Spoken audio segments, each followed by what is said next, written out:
क्रांती news, आवाज सर्वसामान्य. Satpur फुटपाथवर garage व्यावसायिकांचे अतिक्रमण.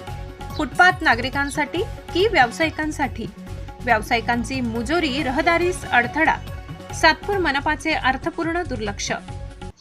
सातपूर त्र्यंबक रोडवर सध्या फुटपाथवरील अतिक्रमणाचा प्रश्न गंभीर बनला असून यामुळे नागरिकांच्या सुरक्षिततेसह वाहतुकीवरही मोठा परिणाम होत आहे. त्र्यंबक रोडवरील श्रीराम चौकालगत असलेल्या म्हाडा इमारतीसमोरील फुटपाथवर गॅरेज व्यावसायिकांनी खुलेआम अतिक्रमण करून आपले व्यवसाय थाटले आहेत. परिणामी नागरिकांसाठी असलेले फुटपाथच नागरिकांच्या वापरातून हद्दपार झाले आहे. महानगरपालिकेने पादचाऱ्यांच्या सुरक्षित व सुलभ हालचालींसाठी उभारलेले हे फुटपाथ सध्या व्यावसायिकांच्या ताब्यात गेल्याचे चित्र दिसत आहे. फुटपाथवर वाहनांची दुरुस्ती, साहित्य ठेवणे तसेच वाहनांची पार्किंग यामुळे रस्त्यावरून चालणाऱ्या नागरिकांना थेट मुख्य रस्त्यावर उतरावे लागत असून अपघाताचा धोका वाढलाय.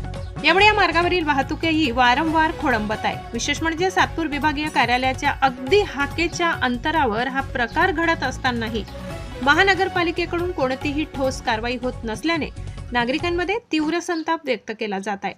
या अतिक्रमणामुळे जाणीवपूर्वक दुर्लक्ष केले जात असल्याचा आरोप नागरिकांकडून केला जात असून संबंधित अधिकारी व कर्मचारी आर्थिक लाभ घेत असल्यानेच कारवाई होत नसावी अशी चर्चाही परिसरात सुरू आहे.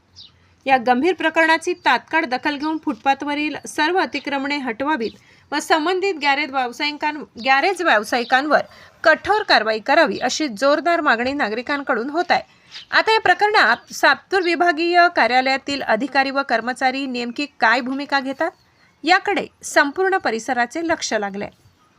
महाराष्ट्र क्रांती न्यूज साठी वृत्त संकलन विभाग, सातपूर, नाशिक. नवनवीन बातम्या पाहण्यासाठी आमच्या महाराष्ट्र क्रांती न्यूज या YouTube चॅनलला लाईक करा, सबस्क्राईब करा आणि बेल आयकॉनला प्रेस करा.